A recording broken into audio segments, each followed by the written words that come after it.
What's going on, everybody? Welcome to Lunch with the Clydesdale. It is lunchtime. We are hanging out. It's a Monday.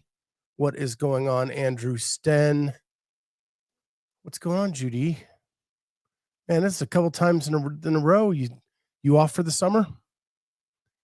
Yeah. We're going to talk about some stuff today. It's a Monday after crazy weekend. What's going on, Lido? So good to be with everybody this week. Really fighting off the allergies this week. Judy, happy to be off for the summer and catching up on your lunch shows. Got Lex. No hat, no shades. Yeah, no prescription glasses either. So my allergies have been like so bad this week and the last couple weeks, and forgot to put my glasses back on. So we're half blind. But that's interesting. So, Jay Birch, interesting thumbnail. So that is actually, I asked ChatGPT to make a portrait of myself if I were in the comic strip Dilbert. And that's what it produced. So that is Scott as a Dilbert character. But I actually have a contest I want to do. Because last week, if you guys didn't notice, every week, every day of the week last week, there was a different art style of a portrait of myself in the picture of the thumbnail. And except for Wednesday. Wednesday was Corey and I doing Step Brothers.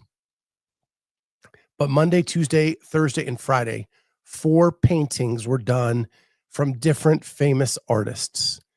If you can name who those artists were in the comments, and you're the first person to do so in the comments, not the chat, but in the comments, I'll send you a prize. So all I have to do is go to Monday, Tuesday, Thursday, Friday thumbnails, name the 4 artists, and I will send you a prize pack.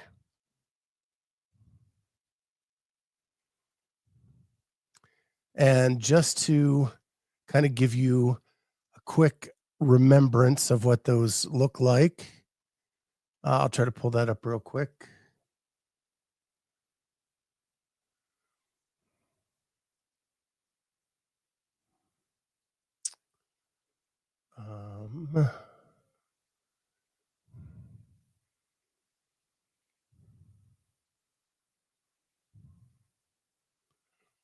So here is there's one from last week. There's one from last week. There's one from last week. So, yeah, there were 4 artists last week. Name the 4. There's one. And, yeah.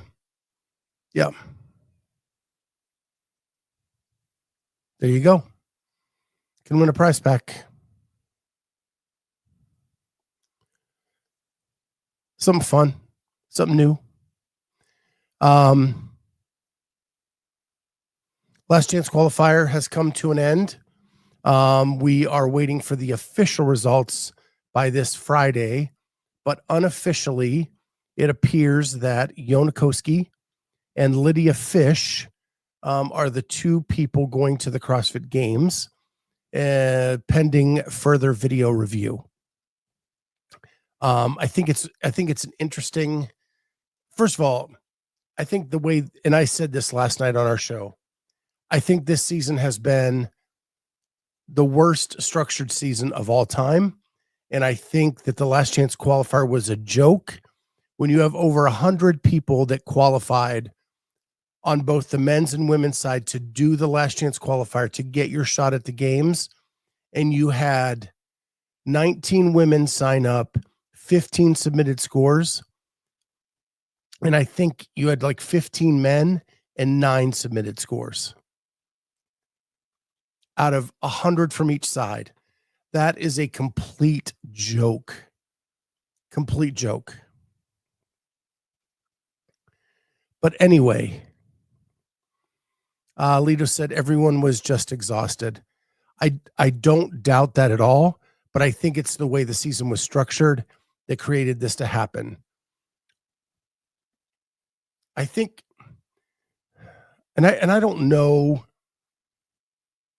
Okay, let's talk through this for a second. You have the WFP come on the scene, and we want to have more opportunities to compete. Then, for the first time since 2019 in the CrossFit Games season, you can take multiple attempts to qualify for the CrossFit Games. Other than 2019, you only had one shot. You had regionals or you had semifinals, and that was your one shot. Now you have multiple attempts to do this. Many people took 4, 5 shots to do this. And so I do think, because people felt their odds would be better in the in-person qualifying events and the online semifinal, they tried there and then were completely exhausted by the time they hit the Last Chance Qualifier.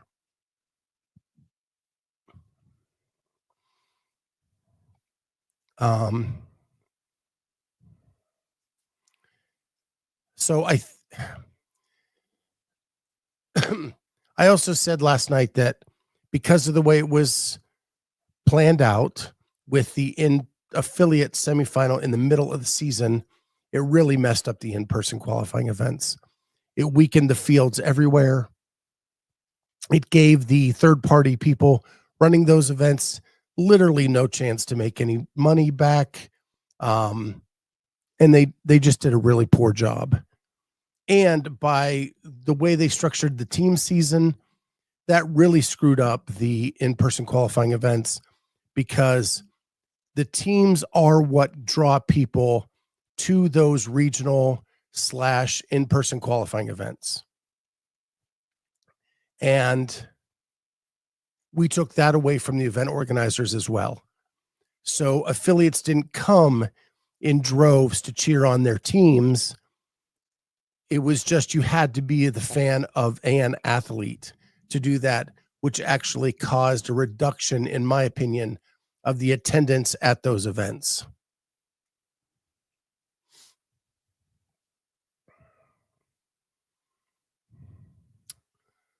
Lito is a 35 to 39-year-old athlete and her first time qualifying for the CrossFit Games, which are being held here in Columbus. Cannot wait for that. So the season was all messed up. But regardless of that, we had a Last Chance Qualifier. I was really afraid that a lot of the people would not submit their last scores if they did not feel like they had a chance. That did not happen as I expected. It only happened a couple times. On the men's side, really all the women put in their scores. But what we ended up with at the end of the day was Lydia Fish on the women's side, Yona Koski on the men's side. Yona was pretty much a no-doubter. He finished in the tops in most of the events, which isn't surprising because Yona is very good at online events. Plus, these really worked out for him. On the women's side, Carolyne and I were actually debating. I don't think it was on the show. I think it was after the show last night, between Kyra and Lydia Fish. And Lydia Fish won it. And I'm really happy for her. She had like the moment of the year last year when I was at Syndicate Crown, and she finished the snatch ladder, which nobody probably thought she could, including her own parents and fans. But I caught a really cool video from behind of her finishing that with all of her crew in front of her, leaping to their feet as she finished that event. So super happy for Lydia. And then we wait this week just to make sure all the video reviews go through. Again, with this small of a number, they should be able to review just about all of them without too much effort. So there is that. And that review, I believe, is being done by CrossFit. There is some conflicting information with that, but who the heck knows? Also, if you didn't tune into the last night's show, we got clipped by dense updates. So I'm going to show that real quick.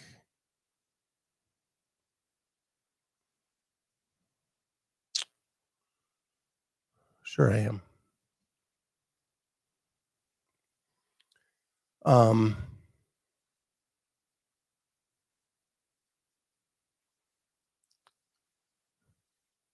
If you guys did not see the last night's show or this, here is the clip that they did of that. Facundo, director of International for Mayhem and coach to many big name athletes, dropped in on Sevon's live show the other morning. Do you know that I completely adore Jenny? Your Jenny? Do you know that? Yes. I sometimes get jealous. And there are rumors floating that Facundo could be the CEO.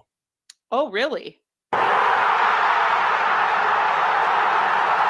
One of my favorite people in the space. So last night we talked about the sale of CrossFit and some things that I am hearing. One of the possibilities for CEO was Facundo. He's not the only name that I've heard, but I have heard his name floated out there.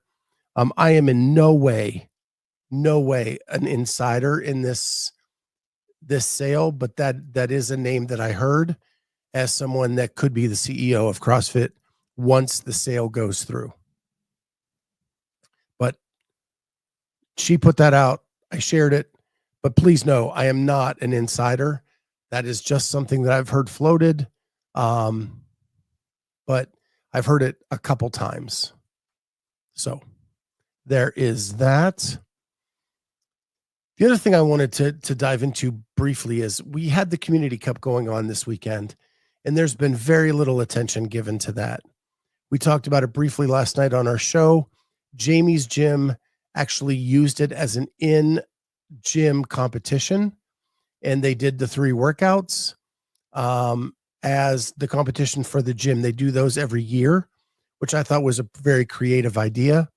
Carolyne's gym used each workout as one different day of their programming.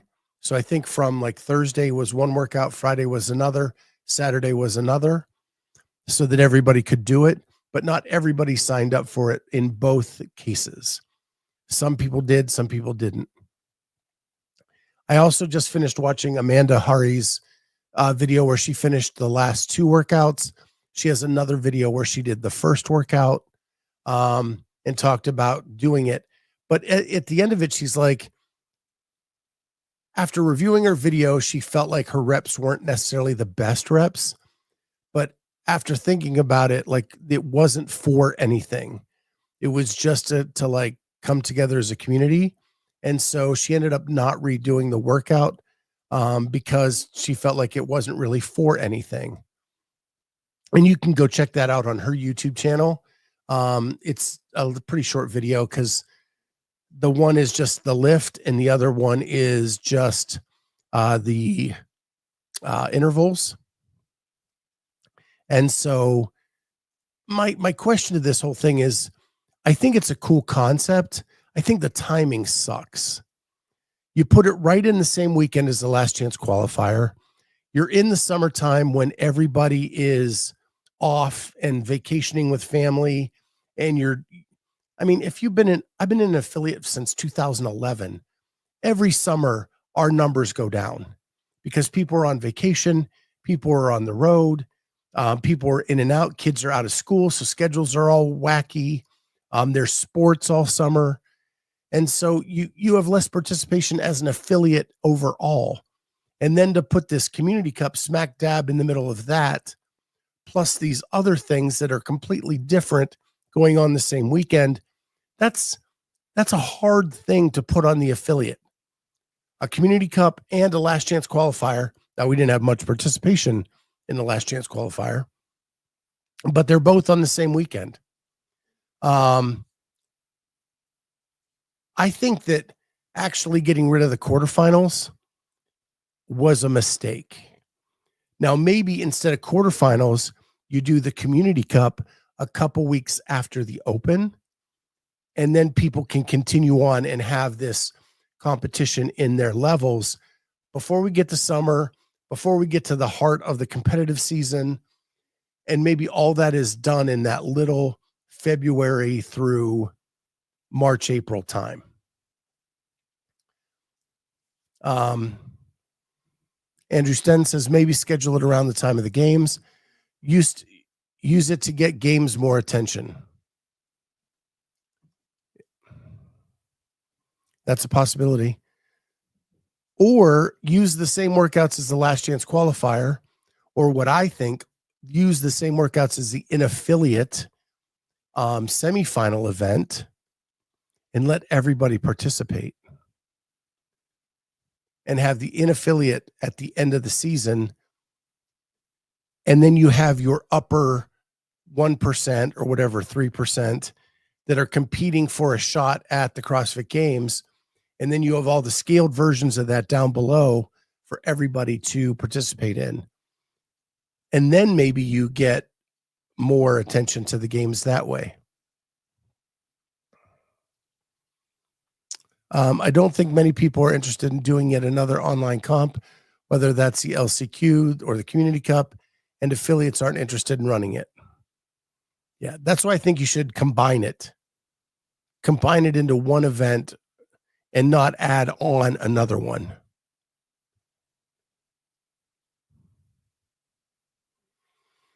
I wonder if hosting the Community Cup soon after the Open could be burdensome on affiliates.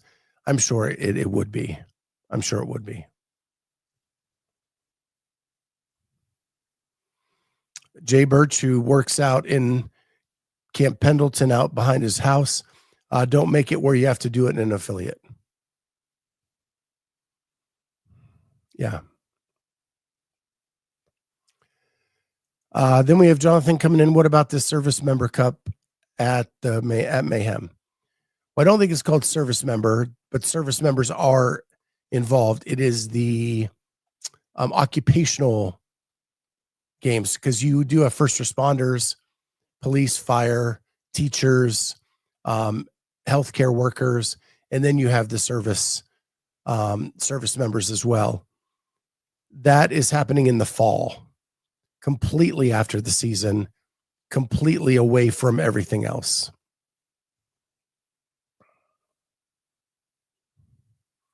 Which I like that idea.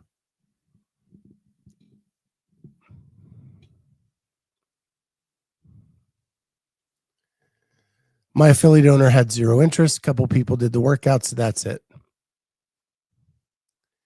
Yeah, it almost needs to be a thing where it can be used as a marketing thing if you want the buy-in of the affiliates.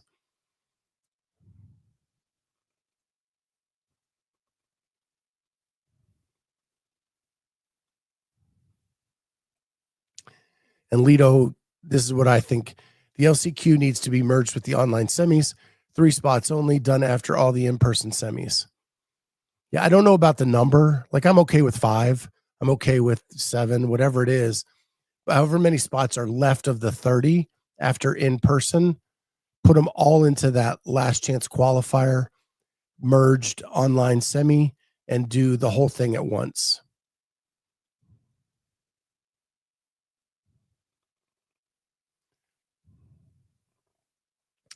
Corey says, stop making sense, Lido.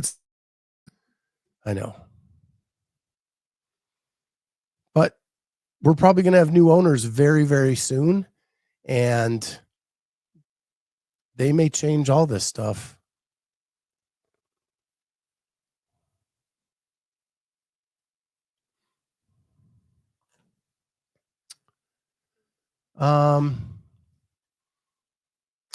That's really all I had on the CrossFit front today.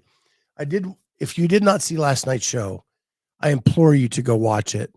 there's a really cool dynamic with Carolyne Prevost talking about her experience from NorCal, almost making the games and coming down to that last split second of the clean.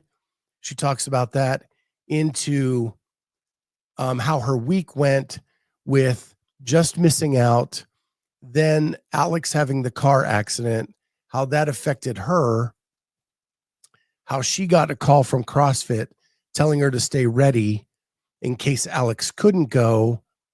And then talking with Alex, and they had actually planned on working together through the Last Chance Qualifier, where Alex was going to test workouts for Carolyne to help her make it through the Last Chance Qualifier before the accident happened. So all this happens this week, and then she had to try to do the Last Chance Qualifier, very much mentally fatigued from everything that happened during the week. It's a really good listen as she talks through that whole thing. If you did not hear it last night, I think it's some of the best stuff we've done on this channel. And she also said this, Corey, if you stay ready, you never have to get ready. She just works out all the time because she works a full-time job. She doesn't really get the opportunities much to ramp up for different competitions. So she has to stay at kind of an even keel readiness all season long. She has a little bit of extra time in the summer when she's not teaching. And so she does ramp up if she has games training. But most of the time it's the same thing year round because of her being a full-time school teacher.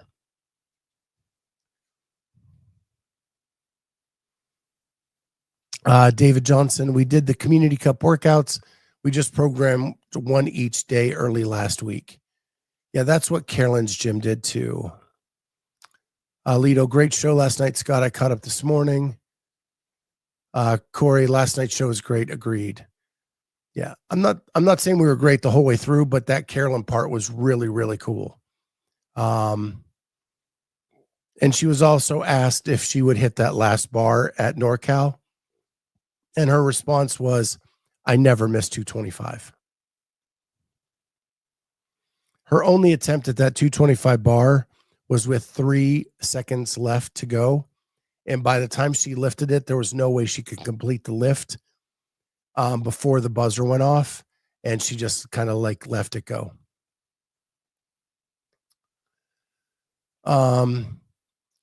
Did Carolyne do the in-affiliate semi? She did. She finished around 20th, I think, Jay Birch. So about 7 spots out.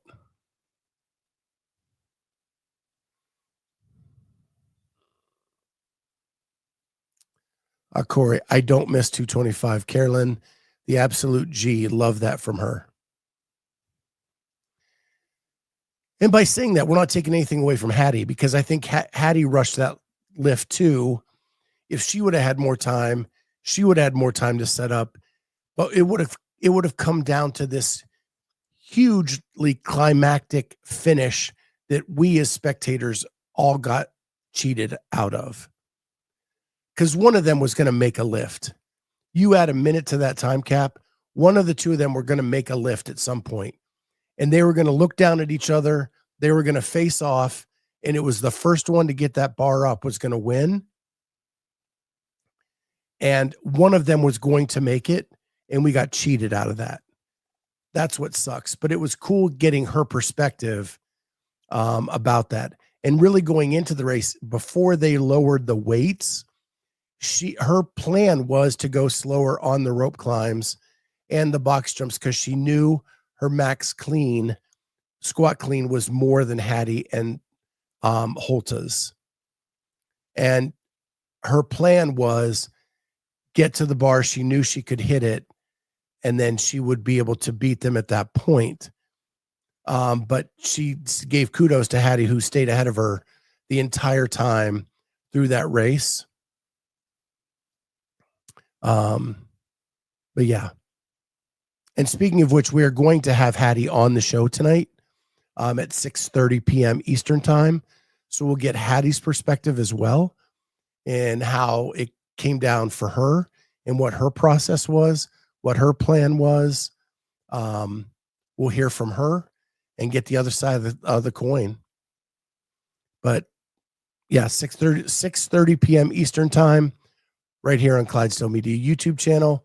We'll have Hattie Canio talking about that experience as well. Of course, Hattie will be on while I'm training. She actually asked, like, when is Corey training? When he's training, that's the time I want to pick to come on the show. She just wants to make sure you do the rewatch and not the live. That's all. 225, that's around my deadlift PR.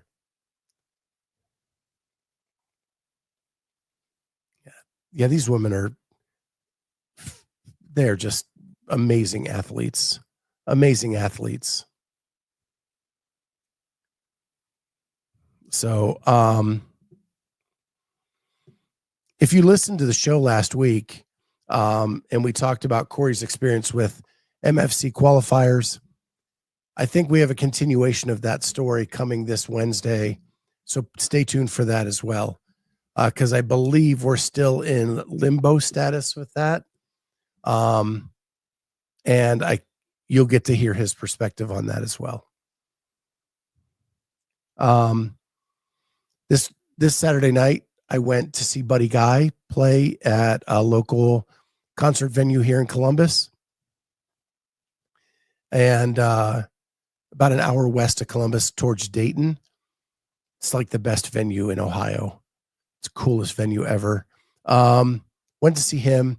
Friend had an extra ticket, offered it to me. I offered to drive in return. We got down there, and I love live music, and I haven't been doing that as much lately as I used to. And I'm really glad I took the time out to do that for myself. Since COVID, I have not been to concerts much, and I'm really glad I took the time out to do this. The blues are not necessarily my favorite genre of music, but Buddy Guy is a living legend. He's a Rock and Roll Hall of Famer, 7-time Grammy Award winner, and he said it in his show, there's only 3 living bluesmen left on this earth, and he feels like it's a responsibility for him to go out and play for as long as he can. And at 88 years old, he was crushing it. His guitar playing was amazing. His singing and storytelling were fantastic. If you ever get the chance to see him, even if you're not a blues fan, it's very entertaining. And we're not going to get many more opportunities to see musicians like him. But I really, really enjoyed it. And it gave me the itch. And I'm going to another concert in July, live in Collective Soul. And then I think my wife and I are going to go to another one in August, just because it gave me the itch to start doing it. I need to treat myself to these things that I used to love doing, and that COVID got us out of the practice of going and doing. And and get back to like things I love, like live music. So that was a blast for me. And just wanted to share that. The other thing that's kind of new this weekend is I'm running out of shows to watch. So if anybody has any suggestions, throw them into the chat. I'd love to hear them. But my wife and I started watching FUBAR this weekend, and it's an Arnold Schwarzenegger series, but it is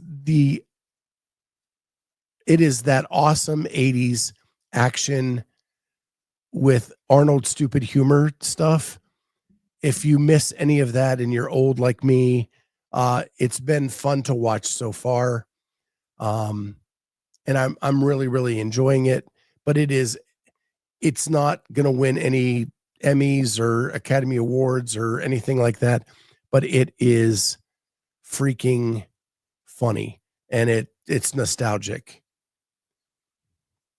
Jay Birch says I should go back and watch Mad Men. I just finished Apartment Q Only one season, sadly, but very good. Okay. I'll check that out. We did get rid of a few of our streaming services. We're going to kind of rotate them in and out. So Arnold one-liners are a huge part of my childhood. Mine too. And they do find ways in this show for him to say choppa in different aspects. And it's not even where you expect it. And it's hilarious. Corey says, I saw Jerry Lee Lewis and Elton John back in 2012, and I felt the same way then, Scott. Absolute legends. I've seen Elton John twice, and he's great. I saw him with Billy Joel in the 90s, Rocket Man Meets the Piano Man, and then I saw him solo early 2000s. And then Jerry Lee Lewis, I actually saw early 90s.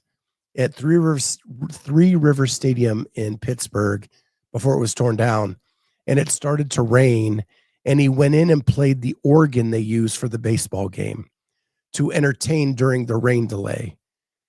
That is one of my greatest musical memories ever, to hear Jerry Lee Lewis pounding on a baseball organ was fantastic. So, Jay Birch, I would have loved to see Elton. To be honest, I went for Billy Joel. Billy Joel is one of my favorite artists ever. I actually own every one of his records on vinyl, except one that I cannot find for an affordable price. And my wife is a huge Elton John fan. So we were actually dating at the time, and she went for Elton John, I went for Billy Joel, and we ended up both liking the other artist just as much, and it's good. Train to Live, not sure if you've seen Severance on Apple, came highly recommended, started last night.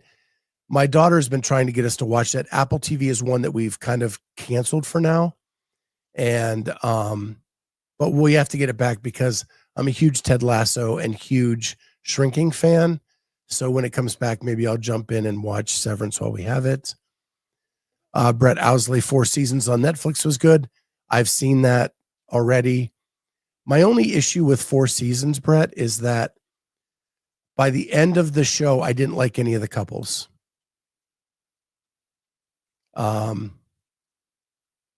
That the first 4 episodes, I was like, this is pretty good. And then by the end, you don't like any of them. And that kind of left me a little limp at the end of it. And then after, Jody says, Afterlife. Lito says, oh my God, Afterlife, yes. And you've said that to me before. I've got to find it. Brett says, agreed. Yeah, I thought it was good at first, and then we were really into it. And then, man, I thought I was going to really like the Tina Fey, and I can't think of who her husband was, that couple, and they just didn't I'd start hating them too. Judy Reed, yes, Ted Lasso, can't wait. Oh, I cannot believe they're coming back for a 4th season. I really had reserved myself to thinking it was completely over. And now then I found out that it is not completely over. And I am so stoked for that. I cannot wait. Ted Lasso is one of the greatest shows ever made. Ever made. Jay Birch, my greatest memory is having the flu at a Kiss concert in Waco, and it snowed 14 inches. Oh my gosh. Yeah, I've thrown up at a Kiss concert, but it was not from the flu. I will say that. I've seen Kiss 4 times. I really went to a lot of concerts when I was younger. A lot. Brett says, the Waterfront is coming in 2 days and looks good. Judy Reed, I cried so hard when Ted Lasso ended. If I were being honest, I would admit I cried as well.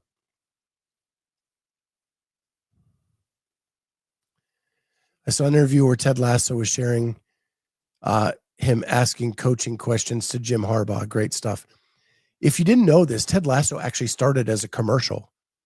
It started for a commercial that aired during NFL games to promote the World Cup coming to the United States. And from that commercial, Jason Sudeikis and Brett Goldstein took that and made a complete series out of it. So it really started as a commercial. Of course you did. You're a good dude. Yeah. I'm an emotional wreck. I didn't cry a lot as a kid. When I had a daughter, all of a sudden the waterworks started to open up in my eyes, and I cry over the silliest stuff now. The silliest stuff.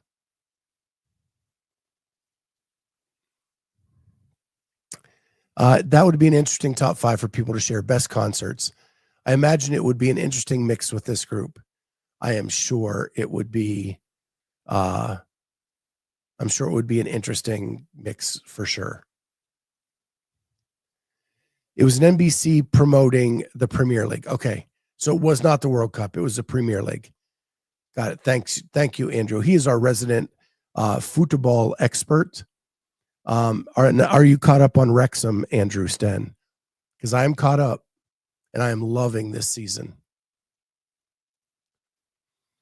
Jay Birch's first concert was Duran Duran in Dallas in 1983. My first concert that I went with my parents was the Beach Boys. Then we just lost Brian Wilson the other night. That was sad. But my first concert was the Beach Boys with my parents. My first rock concert was Pat Benatar in 84, 83, 84, probably 84.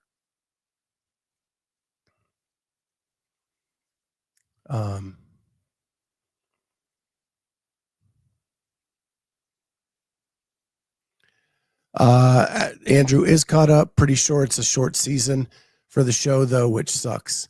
Yeah, it keeps getting shorter and shorter, and that really bums me out.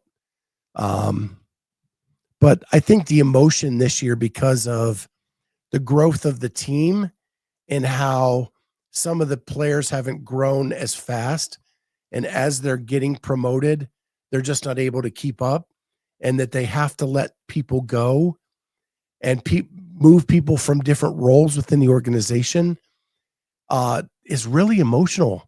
Like I said, I'm an emotional wreck these days. I cry over everything. And when you bring in a new CEO and the old CEO has to move to this role, and it's just, if you have not watched Welcome to Wrexham, it's real life. It's a real life documentary of a team that was bought by Ryan Reynolds and Rob McElhenney, and it is so good. So good. Brett Owsley, Poison was my first rock concert. I've seen Poison. Not my favorite concert ever, but that's a pretty good first one. Craig Pasley, Eric Clapton, you dog. I would have loved to see Eric Clapton. He actually lives here in Columbus. He married a girl from Columbus and has a house here in Columbus. And I've been by it several times. And he actually, him and his wife gave birth the same time we did. And we missed being in the same Lamaze class by one night.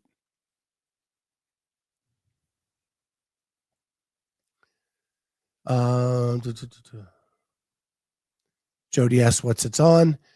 Andrew asks it's on, it's on FX or Hulu. Yeah, I stream it on Hulu. It's available every Friday on Hulu.